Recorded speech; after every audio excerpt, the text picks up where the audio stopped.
Shop the Sherwin-Williams Memorial Day sale and get 30% off paints and stains May 15th through the 28th. Whether you're refreshing your interior or exterior, we've got the colors to bring your vision to life. And with delivery, getting everything to your door is easier than ever. Shop online to have it delivered or visit your neighborhood Sherwin-Williams store. Click the banner to learn more. Retail sales only. Some exclusions apply. See store for details. Delivery available on qualifying orders. You're listening to this podcast, so I know you've got a curious mind. Here's a helpful fact you might not know yet. Drivers who switch and save with Progressive save over $900 on average. They make it super simple. Pop over to Progressive.com, answer some questions, and you'll get a quick quote with coverage options tailored to your choices. Plus, you'll see which discounts you may qualify for, like the online quote discount or savings for paying in full. In fact, 99% of Progressive Auto customers earn at least one discount. See if you could save when you switch to Progressive. You'll feel good about making a savvy choice. Visit Progressive.com and see if you can enjoy a little extra cash back. Progressive Casualty Insurance Company and Affiliates. National average 12-month savings of $946 by new customers surveyed who saved with Progressive between June 2024 and May 2025. Potential savings will vary.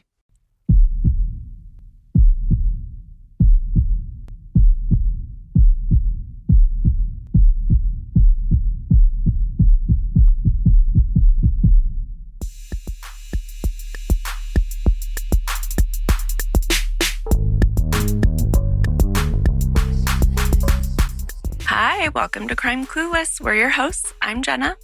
And I'm Laura. It's a Friday night, September 12th, 1980. You've been driving for hours, 4 hours actually, across Missouri, across the state line, deep into the flat, endless stretch of rural Iowa. The sun's already going down, you're tired, your back hurts from the road, but you're excited because this weekend is yours. No obligations, no neighbors who might see you, no questions.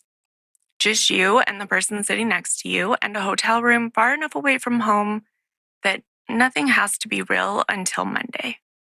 You pull off Interstate 80 somewhere between Iowa City and Des Moines, and you see it. The Amana Holiday Inn. A big sign glowing against the sky. It's right off the highway, tucked near the Amana colonies, which is this little cluster of old German villages in the middle of Iowa farm country. It's a quiet area, the kind of place you pass through, not the kind of place you go to, which is exactly the point. You walk in, you're ready to check in, drop your bags, and disappear into your room for the weekend. The front desk clerk looks at you and says, "Sorry, we're completely full." Oh, no. After a 4-hour drive, that would be terrible. I guess that's terrible anytime, but especially when you're 4 hours away. Mm-hmm. And you're in the middle of nowhere expecting this hotel to always have rooms available. Exactly, yes. Now, here's the reason, and I swear this is real, that the hotel is fully booked. There's a Morticians convention. Oh, wow. That's interesting. Uh-huh. The Iowa Funeral Directors Association, or some regional chapter of it, had reserved the whole place, every room. Funeral directors, embalmers, the whole industry, all under one roof for the weekend. The Amana Holiday Inn is wall-to-wall with people who deal in death for a living. That is, you could not write that. If someone pitched that in a writer's room, you would just say that's too on the nose. Way too on the nose, but it's real. And here's where it turns, because the clerk double checks the register, maybe out of sympathy, maybe just trying to be thorough, and there's been a cancellation. There's one room, room 260, the last room in the house. Oh, so they ended up getting lucky there. Well, they got a room. Whether that was lucky, that's a different question. Because the two people standing at that front desk, a 32-year-old telephone repairman named Roger Atkison and a 22-year-old nursing student named Rose Burkert, checked into room 260 at 7:40 that Friday evening. They would never check out. Oh. Yeah. By the time a housekeeper opened the door the next afternoon, both of them were dead, face down on the bed. Their skulls split open by something sharp, an axe, a roofing hatchet. Investigators were never entirely sure.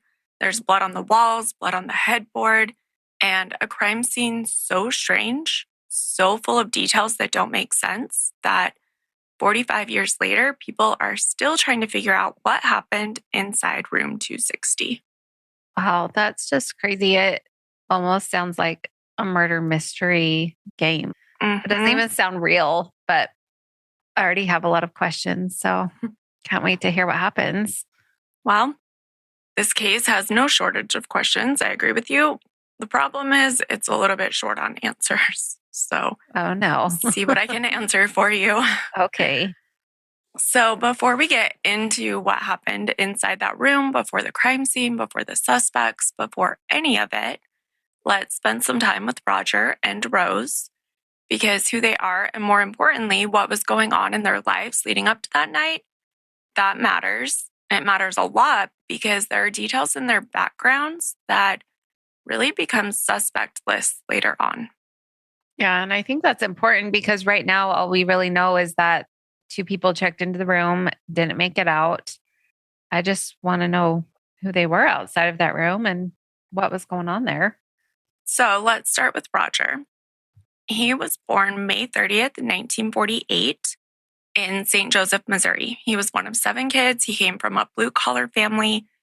By 1980, he's 32 years old, working as a repairman and installer for General Telephone Company. He's married. His wife's name is Marcella, and they're living together in St. Joseph. So you noticed right there, his wife wasn't named Rose, right? Mm-hmm. I did not notice that. Yep. Now, on paper, Roger's a regular guy. He has a steady job, a wife at home, nothing flashy, but people who knew Roger knew something else about him too. So he had some kind of reputation here. Mm-hmm. He was, and this comes from multiple sources over the years, a relentless flirt, particularly with the women on his service calls. And here's the detail that really paints the bigger picture. Roger would allegedly perform faulty installations on purpose so that the customer would have to call back and he would get sent to the same house again. Wow. So he's engineering reasons to go back and see these women? Exactly. Wow. He's creating his own callbacks. And it wasn't just flirting. Roger was carrying on affairs, multiple from what's been reported. Now, his wife, Marcella, by all accounts, was aware that things weren't right, but the full scope of what Roger was doing, I don't think she knew all of it. One of those women, one of those service call connections, was a 22-year-old nursing student named Rose. Oh, okay. So is that how they met? He was fixing up her phone? That's the story. Whether it was a legitimate service call or one of Roger's manufactured ones, we don't know. But at some point, Rose went from being a customer to being Roger's regular girlfriend. And that relationship is what put them both in room 260. Now, Rose was born in 1958. She's only 22 years old when she dies. And I do want to sit with that for a second because sometimes in these cases, the victims kind of become a plot device. They become the thing that happened to. But Rose was a full person with a life she was actively building. She was a single mom. She had a young daughter, and she was going to nursing school, working towards something, trying to create this future for herself and her daughter. People who knew her described her as someone with energy and warmth. She was young. She had so much ahead of her. So she's 10 years younger than Roger here, but they're really in different stages of life. She's just really starting out. He's married, established, running around on his wife, but there's a power imbalance there a little bit. There really is. And, I don't say that to judge Rose or anything. She was an adult making her own choices, but it is worth noting that Roger had a pattern. Rose wasn't the only other woman. She was one of several. And Rose, as far as we know, Roger was it for her. which is sad, and it makes what was happening in her personal life at the time even more frightening. So things going on in her personal life, are we talking like ex-boyfriends or family stuff, family drama, work drama? It's the ex-boyfriend. So before Roger, or possibly overlapping, the timeline isn't perfectly clear. Rose had been in a relationship with a man named Danny Burton. And Danny, he was a problem. What kind of problems was he causing? Enough problems that in the weeks leading up to her murder, Rose went to the Andrew County Sheriff's Department in Missouri and filed a formal complaint. She told law enforcement that Danny had been stalking her, following her, watching her. She was scared enough to make it official. Now, here's the part that will stop you cold. When she filed that complaint, Rose told the deputies, and this is essentially a direct statement, that if she ended up dead, it would be because of her ex. Wow. So she said that to the police on record. They have that. It's on record. Rose walked into a sheriff's station and essentially said, if something bad happens to me, you know who did it. And that's not a woman being dramatic. That's a woman who understood the danger she was in and was kind of trying to leave a trail. Did they do anything about that? Well, that's a great question and doesn't have a satisfying answer. A complaint was filed, and beyond that, it's not clear what protective measures, if any, were put in place. Because remember, this is 1980. Stalking laws barely existed and only in very small places around the country. Domestic violence intervention was nowhere near what it is today. And, even today, it's not enough. Rose was essentially told, we hear you, and then sent back to her life. So she's pretty much on her own with this guy that's stalking her. Yeah, she's on her own, and she knew it because Rose did something that tells you exactly how afraid she was.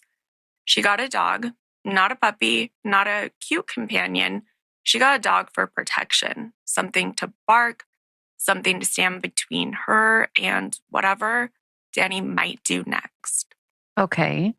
And then one day, Rose came home and found that dog hanging in front of her house, butchered. Oh my gosh. Yeah. Who does horrible. that? I don't know. Someone did that and really made this kind of display about it, like a message or a warning. I don't know. Did they think Danny did that? I mean, he's the obvious suspect. The implication was clear. I can get to you whenever I want. There's no dog that's going to stand between you and me. And whether it was ever formally pinned on him, I haven't been able to find confirmation, but the message Rose received, that's unmistakable. That would be scary for her child too. Did her child live with her? She didn't. Yeah, she did. I really hope she didn't see that though. Yeah, that's awful. Yep. So now we've talked about Roger. We've talked about Rose. Roger's married. He's kind of living this double life that at least a few people know about, including his wife. You've got Rose, who's young, building this future. She's in a relationship with a married man while actively being terrorized by a violent ex who has already shown he's capable of killing something that she loves. And these are the two people who get into that car in September of 1980. They drive 265 miles to this Holiday Inn in the middle of Iowa, really believing that no one knows where they're going. I mean, if Danny was stalking her, though, he definitely could have known. He could have been following them. But 4 hours away on a highway is a long time. Yeah. To notice if someone's tailing you. But if they weren't really paying attention or... Right. I mean, they could have not been focusing on that. I see two obvious suspects in my mind, Danny and Roger's wife. So, right. Here's what makes this case a maze instead of a straight line, though. Danny isn't the only person with a reason to want maybe one or both of them dead. Roger's romantic entanglements alone open up this whole separate world of suspects. You've got jealous husbands, angry partners, people who feel betrayed. And then there are the suspects that have nothing to do with either of their personal lives at all. So we're not just looking at who had motive. We're looking at whether it's even about them, you think? Okay. Exactly. And that question, was it personal? Was it random, targeted, or wrong place at the wrong time? Is the fault line that has split this investigation for 45 years. I kind of wonder too who was supposed to be in that room, and maybe it was supposed to be for them. Yeah, exactly. Wrong person. Exactly. More so than wrong place, wrong time, wrong victim. Yeah, maybe. Yeah. Well, let's talk about the crime scene, but there's a lot going on here. So I don't think anyone's ready for what happened in room 260. Okay. So it's Friday, September 12th, 1980. The timeline here has some gaps. Some of this comes from hotel records, some from witness statements, which aren't always the best way to build a timeline, but sometimes it's all you've got. The picture has some very interesting details hiding in the corners. Okay, let's talk about it. So Rose and Roger arrive at the Holiday Inn sometime in the early evening. They've driven that 4 miles, like we talked about. The hotel 4 hours. What did I say? 4 miles. Oh, very different. They've driven roughly 4 hours, and this hotel sits right off of Interstate 80. It's near the interchange with County Highway S21, which the locals sometimes call U Avenue, and it's just northeast of Williamsburg and south of the Amana colonies. It's easy to find, it's easy to get to. It's also easy to leave in a hurry if you need to, which is something worth keeping in the back of your mind. So like we talked about, they walk in, no rooms, but then there is a cancellation. You can have room 260. It's on the second floor. At 7:40 p.m., Rose and Roger are handed that room key and they head upstairs. When they checked in, did they use their real names since this is like an affair getaway? That was something that I tried to find and wasn't able to confirm 100% one way or the other. Some sources suggest Roger may have registered, which would make sense since he likely had the credit card or the cash. But whether he used his real name or not, it's 1980. There's no digital ID verification. There's no system pinging your driver's license. You could really write whatever you wanted to on a hotel register and nobody is going to question it. Now, what happens next is what I would call aggressively normal, which is one of my most recent favorite phrases, because I think it happens in almost every case that we do talk about. The evening just has this mundane, almost boring quality to it right up until it doesn't. So first, they order room service, food brought up to the room, they're settling in for the night, nothing remarkable. At some point, hotel staff asked them to move their car. They had parked in a handicapped accessible space, probably without realizing it was dark. Maybe they just meant to leave it there while they tried to check in. I'm not sure. So they go down, they move the car, they come back up. Routine. It's this minor interaction, you forget about 5 minutes later. Yeah, but it means the staff saw them, someone interacted with them. There are like face-to-face moments there. Exactly, which is, the witness detail part of it that helps build this timeline in this picture. And it does become relevant during the investigation since it helps establish this window.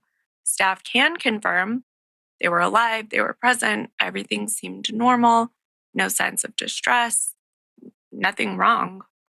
Okay, so what else? They got room service, they moved their car. Did anyone else see them after that? Well, there were phone calls that also helped build this. There were 3 phone calls, and I find these really interesting. 2 of the calls that came into room 260 that night were traced back to Rose's babysitter in Missouri.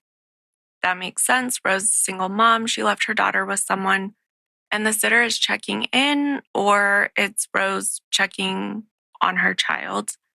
The 3rd call comes from an unknown source. No identification, and no one has ever been able to determine who made that call or what it was about. Oh, interesting. Was the call to the room? It wasn't them calling out. It was someone calling into them. Yeah, it was to the room. Someone called the Holiday Inn and asked specifically for room 260, or they asked for whoever was registered there. Not sure. And they connected them. So they either asked for Roger or for Rose, and then the call was sent to them, which would mean that they used their names to check in, or someone called asking for room 260. And the staff, they don't remember that call? Not that's been verified. I feel like it was probably 1 in a million, and they were so busy. Like completely full, sold out for the weekend, which probably also isn't a normal occurrence for this hotel. Yeah. But so someone, it means someone knew that they were there. Someone knew what hotel. And now, even if they didn't know the room, maybe now they do if they were asked for their names and they gave them the room number. Right. It's interesting. Because also the flip side of that is if, say, they just asked for room 260, maybe they were expecting to talk to someone else who wasn't there. If, like you said, wrong victim. Also, it could be that, when the call connected and they said hello, that the person hung up, knowing that their victim was in the room, checked in, and they could do whatever came next. Yeah, maybe they didn't even really talk goes to them. either way. Yeah, they just verified that someone was in there, whoever they were looking for. Right. Now, if it was somebody asking for Rose or for Roger, then it directly undercuts the idea that this trip was a complete secret. Somebody knew. It's possible that Rose or Roger told a friend way before cell phones. It's possible the babysitter mentioned it to someone, or someone saw them leave town together. However the information traveled, it reached at least one person who picked up the phone and called that room. And the police were never able to trace it? Not conclusively. In 1980, phone records existed, but the technology for tracing calls, especially when it came to hotel switchboards, wasn't what it would become even a decade later. That unknown call is one of the most tantalizing loose threads in this entire case. There's one more thing that happened that evening. At some point during the night, the exact time is unclear, Rose apparently went down to the hotel lounge, to the bar area. And while she was there, she did have some kind of exchange with the bartender. Like what kind of exchange? Like an argument?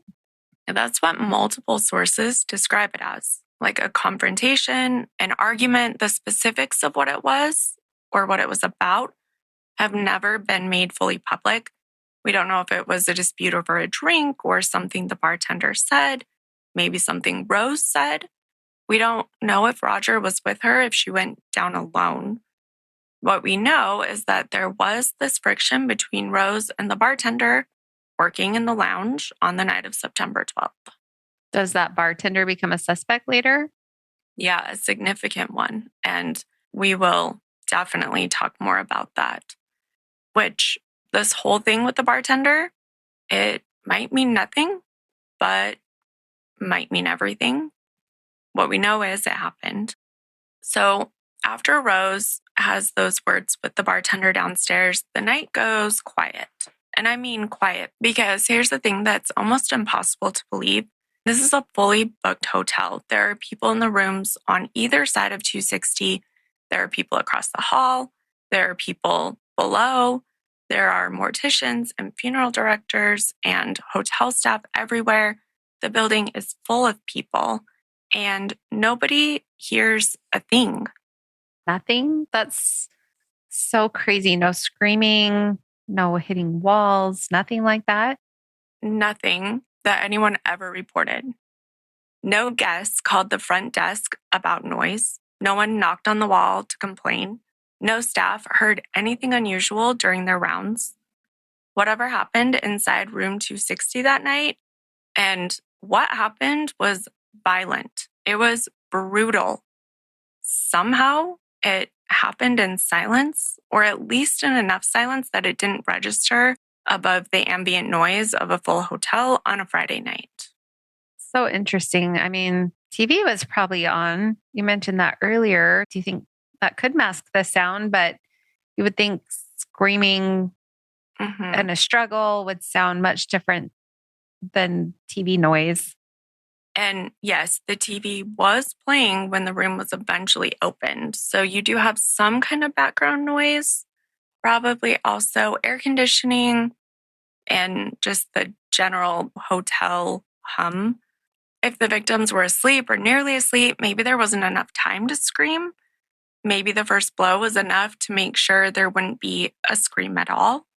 I think that kind of implies maybe the killer knew what they were doing.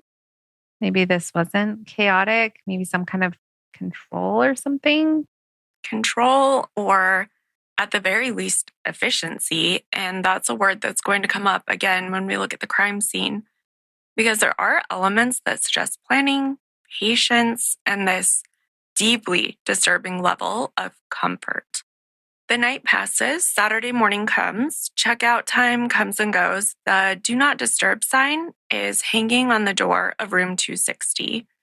Nobody thinks twice about it, not yet. Yeah, it's a hotel. People sleep in, they're on vacation.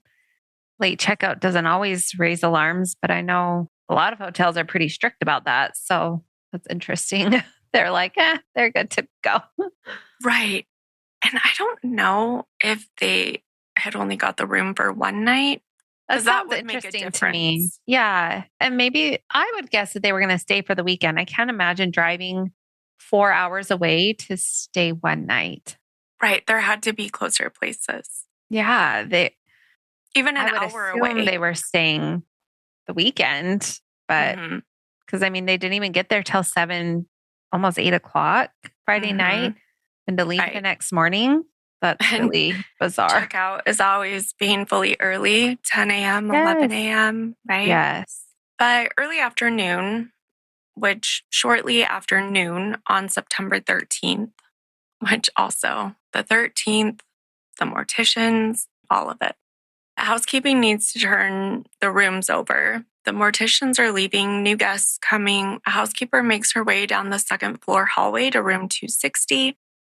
She sees the sign on the door and decides that it's been long enough. She opens the door.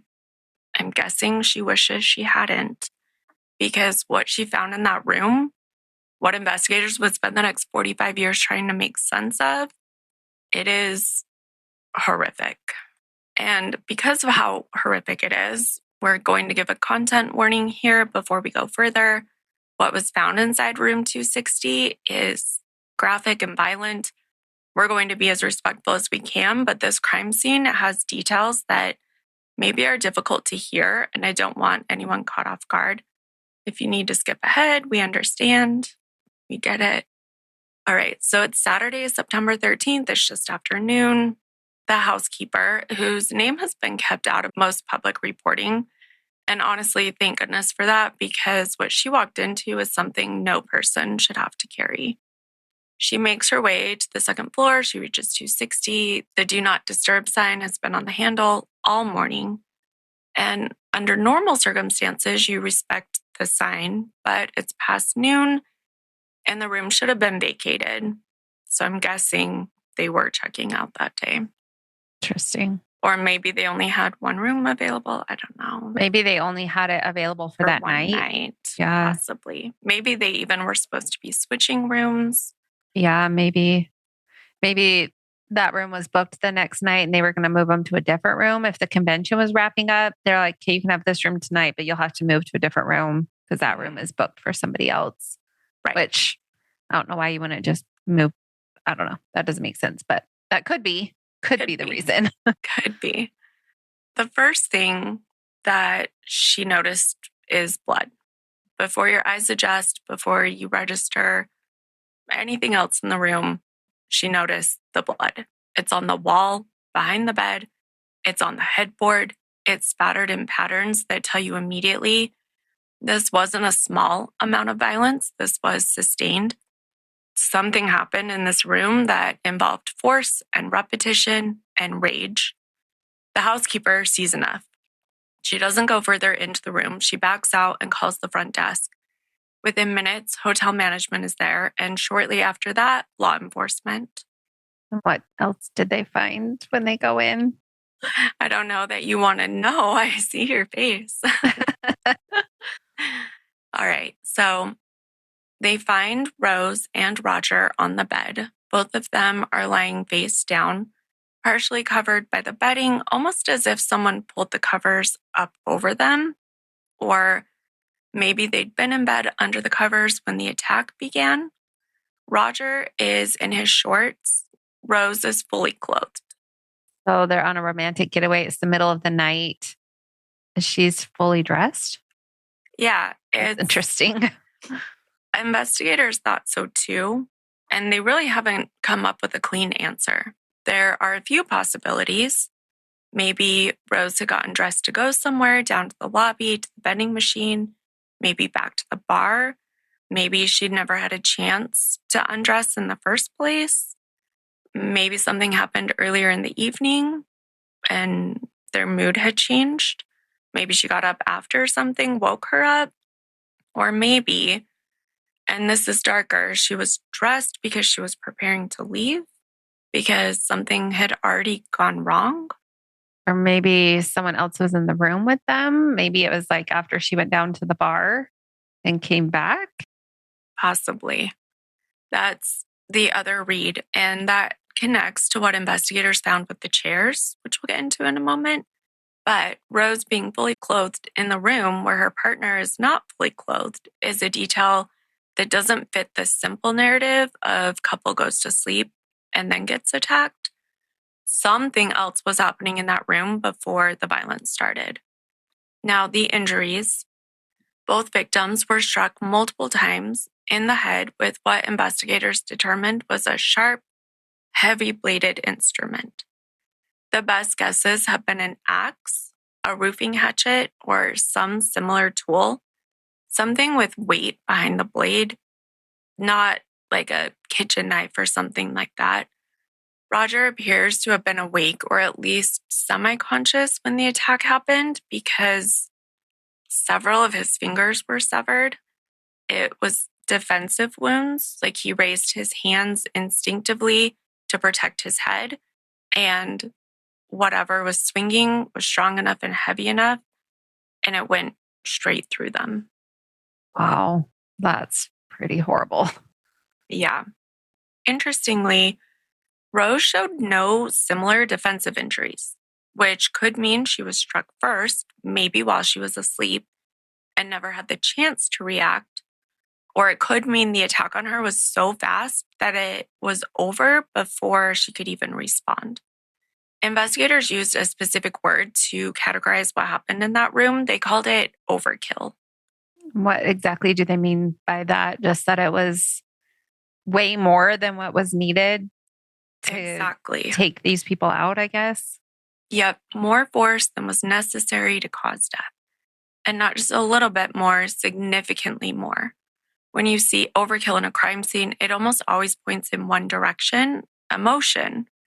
They say this wasn't clinical, it wasn't efficient. Whoever did this was angry or driven by something beyond just wanting these two people dead. The act of killing them wasn't enough, is what investigators say. They say damage was the point and destruction was part of the message. Yeah, which really supports that personal motive theory. The stranger kills you and moves on, but someone who knows you or hates you, is that kind of what they're thinking? Yeah, that's the traditional read. And there are cases out there where overkill is used in case notes, and then it does end up being somebody that has no connection. Yeah. But traditionally, it leads investigators to believe it's somebody who did know them. The original Iowa County Sheriff, whose name was James Slockett, told reporters years later that he was convinced the murders were driven by revenge. The overkill, the personal nature of the attack, and the fact that it didn't appear to be a robbery in the traditional sense. All of it pointed to someone who came to that room with a purpose that went beyond money. What you said it didn't appear to be a robbery in the traditional sense. What do you mean by that? It means that the victim's money was taken. Whatever cash Rose and Roger had on them was gone, but nothing else was disturbed in a way that suggested someone like going through the room, throwing things, looking for valuables. It didn't appear that luggage had been gone through. No drawers were pulled open. The money, they thought, felt like an afterthought or a misdirect, like someone who, after doing what they'd come to do, decided to pocket whatever was lying on the nightstand, or maybe to try to make it appear like a robbery, and not because that was why they were there. It was just money sitting there, so they took it, like literally an afterthought. Maybe they were trying to stage it like a robbery, like you said, misdirect to try and point it somewhere else. So if they had some kind of revenge or anger towards one of these two, it didn't point to them exactly. Right. Muddy the motive. Give investigators this other theory to chase, that it was a robbery gone wrong. If that was the goal, it worked, because the question of whether this was personal or opportunistic really has never been settled. Now, we haven't even gotten to the strangest parts yet, because everything I've described so far, that's a violent crime scene. It's brutal, but it's legible. You can read it. 2 people were attacked in their bed. Someone used a hatchet. It seems personal. But what investigators found in the rest of the room, that's what makes this case something nobody expects. You mentioned chairs. Is that what you're talking about? Something with chairs in the room? That's the first, or one of the odd things. There were 2 chairs in room 260, standard hotel furniture. And when investigators processed the scene, both of those chairs had been moved. They've been pulled away from wherever they normally sat, the desk, the corner, wherever, and positioned next to the bed, side by side, facing the victims. That's really bizarre. Like someone was sitting there watching them or something? Yeah, like someone just watching and not just sitting. One of the chairs showed evidence that whoever was in it had put their feet up on the nightstand, leaned back, gotten comfortable, like settled in. That's really bizarre. Mm-hmm. I think this was before or after the attack. That is the question. There are 2 readings of this. The first, the less horrifying one, if we're grading on a curve, is that the chairs were pulled up before the attack, that Roger and Rose had a visitor in their room, someone they let in, someone they sat and talked with, maybe had a drink with, maybe had a conversation with that felt normal enough for the guests to kick their feet up. And at some point, maybe that conversation ended in violence. Which would mean they knew their killer if they opened the door for that person and they were comfortable enough to come and sit down and chat, not like they're fighting and they're throwing them out. It was someone they didn't like. Right. The no forced entry, the lock wasn't broken, the door wasn't kicked in. Either someone had a key, hotel staff, for instance, or Rose and Roger let them in. And the chair arrangement suggests it wasn't a quick in and out. Whoever was in that room spent time there. Now, one thing with that, though, is, are you letting someone in who's just carrying an axe around with them? Yeah. I wouldn't feel good about that, no matter who it is. No, I wouldn't feel good about that either. And you're on a romantic getaway. Like, why is someone else there just hanging out in your room with you? And it's late. It's like, I don't know. It seems really odd. Yeah.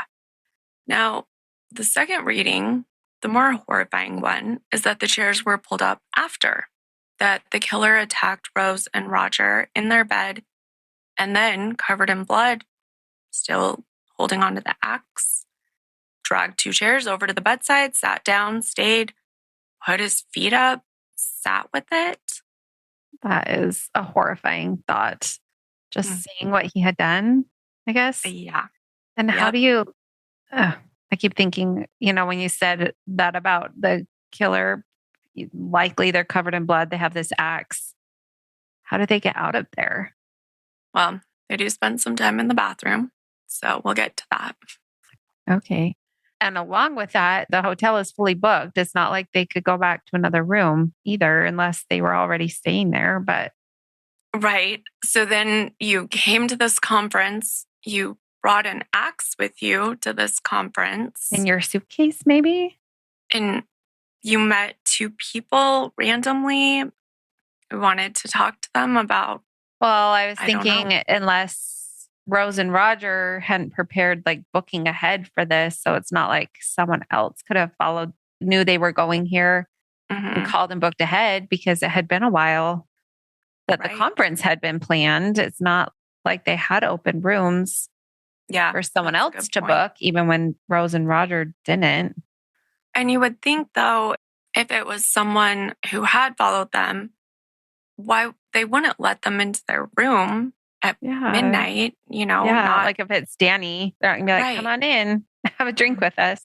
Exactly. She had already filed a police report on him. I mean, it's interesting. Investigators would say if the chair sitting there was post-attack, then this isn't just a murder, it's a ritual. Someone who derives something from the aftermath, something they needed to be present for. The investigators couldn't determine which scenario it was before or after? Not definitively. The physical evidence, the positioning of the chairs, the scuff marks, the way the feet had rested on the nightstand told them someone had sat there, but it couldn't tell them when, which leads me to believe there wasn't blood on the chairs unless there was just blood spatter and they couldn't tell the difference. Yeah, I'm not sure. I was wondering about that, like putting your feet up on the nightstand. I feel like if it was after, there would be blood there that would leave a mark. Unless the chairs were moved over by Roger and he was sitting there watching TV or something. So he didn't want to sit on the bed. But it wasn't face the TV. It was completely facing the bed. Like you wouldn't be able to see the TV behind you. It was from where the chairs were. Okay. I don't know. Maybe they set that up to eat, but I don't know why you wouldn't sit at the table. I don't know. There's so many questions there, because I guess they could have moved it, sat there to eat if they didn't want to sit on the bed and they didn't want to sit at the table. I don't know. It's such a weird detail, and it's so unsettling because you don't know if it was before or after. Yeah. Now, there's the bathroom. The bathroom in room 260 is where this case stops being a homicide investigation and starts feeling like a puzzle that someone did on purpose. First, the sink. The killer washed his hands in the sink after the attack. There was blood in the basin, on the handles, around the faucet. That's not unusual. A lot of killers clean up before they leave. What's unusual is what else is in the bathroom. There was toothpaste squeezed out, smeared, spattered in and around the bathtub. Not a little bit, not like someone dropped a tube. It was deliberate. Someone took a tube of toothpaste and squeezed it into the tub. That is so weird. I know. I've never heard that in another case. Yeah, like why? What does that even mean? What's the point of that? Nobody knows. Not then, not now. There is no forensic explanation. There's no obvious psychological interpretation. It's just there. Toothpaste in the bathtub of a room where two people were just murdered. It feels like it should mean something. Like it has to mean something, but no one has ever been able to say definitively what. And it gets stranger because the killer also took a bar of motel soap, like those little wrapped bars you get in every hotel, and he carved it. He sat there, maybe in one of those chairs, maybe in the bathroom, and whittled a bar of soap like he had all the time in the world.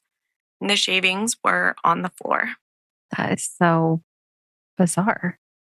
You just sat there and carved soap.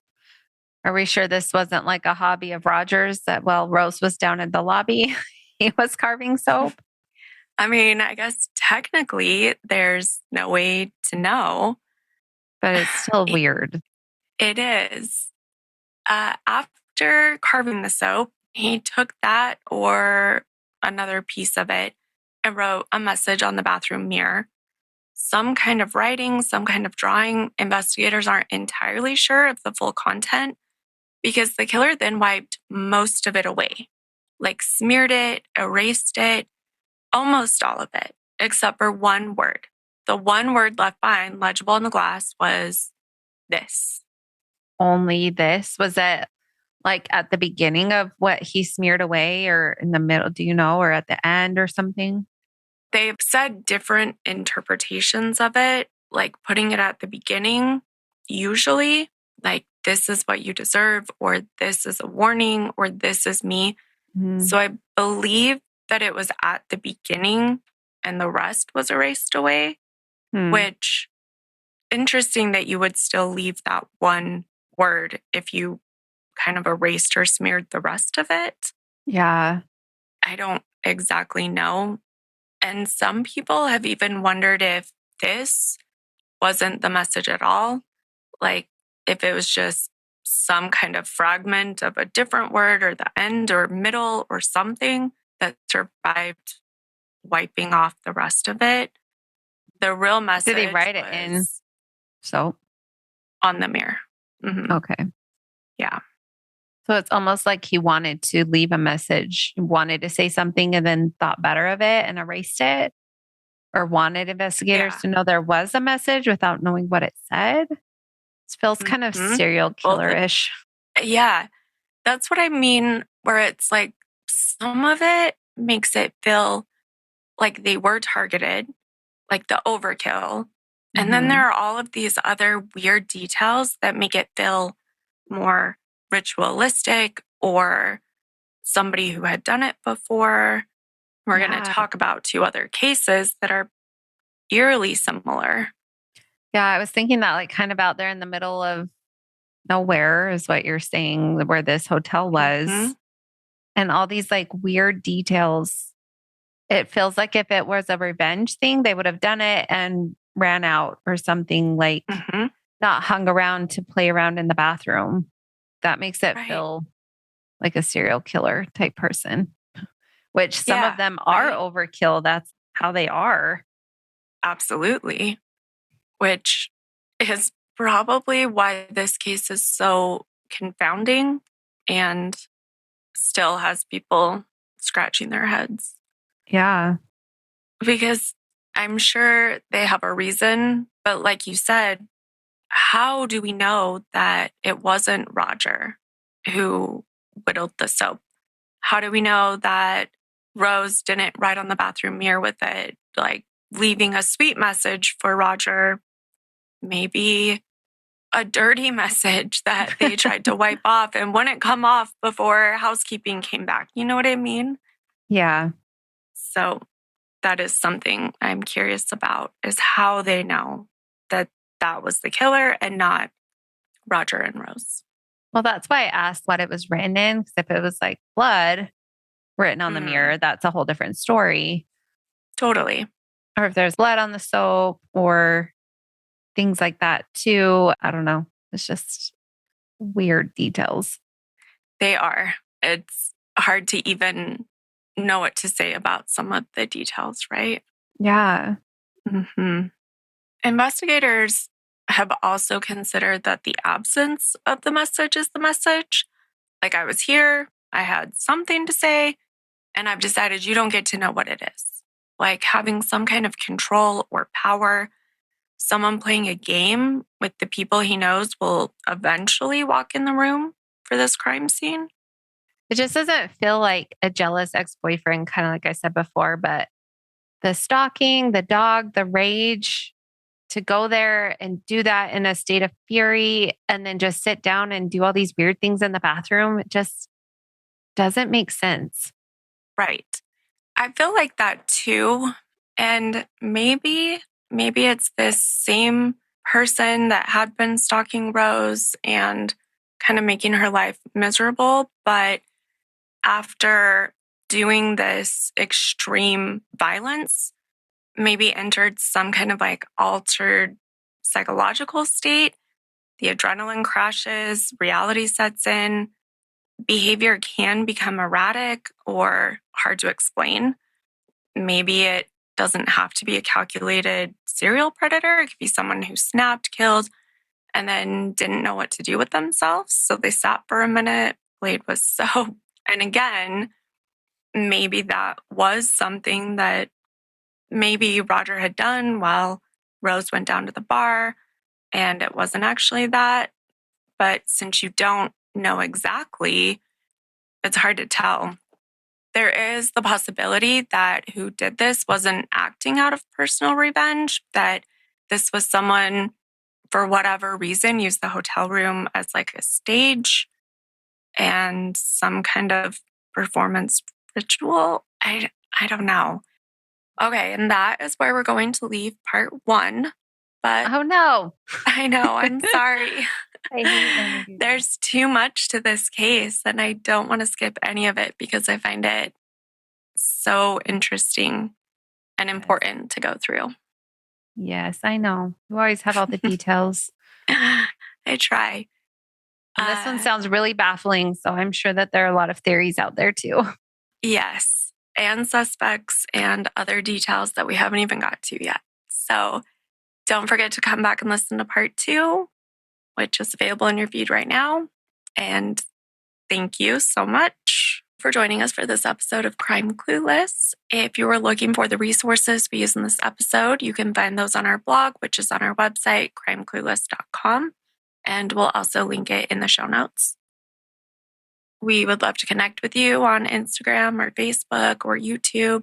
Just search for @CrimeClueless. We'd love to hear your thoughts on this case and any theories or feedback. If you have any cases that you would love for us to cover, you can send us an email, crimeclueless@gmail.com. And if you would be so kind, we would be forever grateful if you would give us a rating, either on Apple or Spotify, Audible, or YouTube. It means the world to us, and it really does help us grow our platform and our podcast. You can find Crime Clueless on all streaming platforms, anywhere you listen to podcasts. And as always, remember, refuse to be clueless, careless, or caught off guard. Not today, murders. Bye. Bye, everybody.